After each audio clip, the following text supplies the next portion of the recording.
السلام علیکم ورحمۃ اللہ وبرکاتہ۔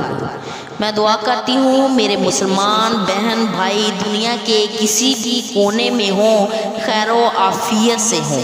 دعاؤں کے لیے جب بھی ہاتھ اٹھائیں مجھے اور میری فیملی کو اور تمام مسلمانوں کو اپنی دعاؤں میں ضرور شامل کر لیا کرو۔ آج جو میں آپ کے لیے وظیفہ لے کر حاضر ہوئی ہوں وہ وظیفہ پارہ نمبر 30 اور سورۃ اخلاص کا وظیفہ ہے۔ دلوں میں محبت پیدا کر دینے والا وظیفہ ہے اور ساتھ اللہ تعالیٰ کے 2 نام ملا کر آپ نے پڑھنے ہیں۔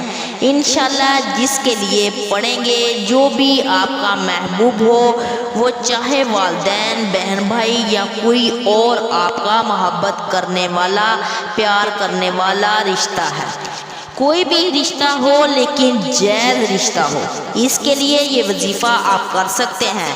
اگر کوئی آپ سے ناراض ہو گیا ہے، دور ہو گیا ہے، یقین کر لیں اتنی محبت پیدا ہوگی اس وظیفے کی برکت سے آپ حیران رہ جائیں گے۔ آپ کو اپنی آنکھوں اور کانوں پہ یقین نہیں آئے گا۔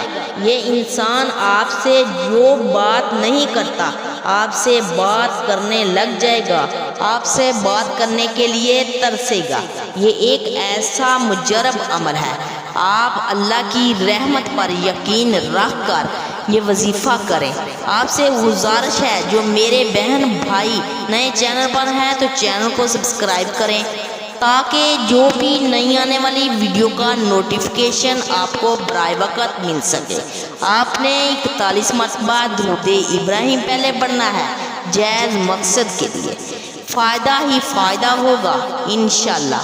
اس وظیفے کو کرنے کا طریقہ یہ ہے، دن میں کسی بھی وقت آپ کر سکتے ہیں، دن میں 1 بار کر سکتے ہیں یا ہر نماز کے بعد اس وظیفے کو کر سکتے ہیں، لیکن بہت ہی آسان طریقہ ہے۔ سب سے پہلے آپ نے 3 مرتبہ درود ابراہیم پڑھنا ہے، نماز والا درود پاک، پھر آپ نے بسم اللہ الرحمن الرحیم پڑھنی ہے، اس کے بعد ساتھ آپ نے سورۃ اخلاص پڑھنی ہے، اس کے بعد آپ نے 11 مرتبہ اللہ تعالیٰ کے 2 نام پیارے سے پڑھنے ہیں، یا ودودو یا قادر۔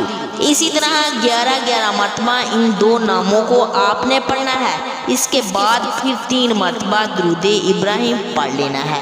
آپ نے جس کے لیے یہ وظیفہ کیا ہے اس کا تصور اپنے دل میں رکھ لینا ہے اور اس کے اوپر پھونک مار دینی ہے۔ اس نیت سے یہ وظیفہ کرنا ہے کہ اس کے دل میں محبت پیدا ہو جائے آپ کے لیے، آپ کے بغیر رہ نہ سکے، کچھ کھلانے پلانے کی ضرورت نہیں ہے، بس یہ آپ نے دم کرنا ہے۔ ویڈیو کو صدقہ جاریہ سمجھ کر لائک شیئر کریں، دعاؤں میں یاد رکھیں۔ السلام علیکم ورحمۃ اللہ وبرکاتہ۔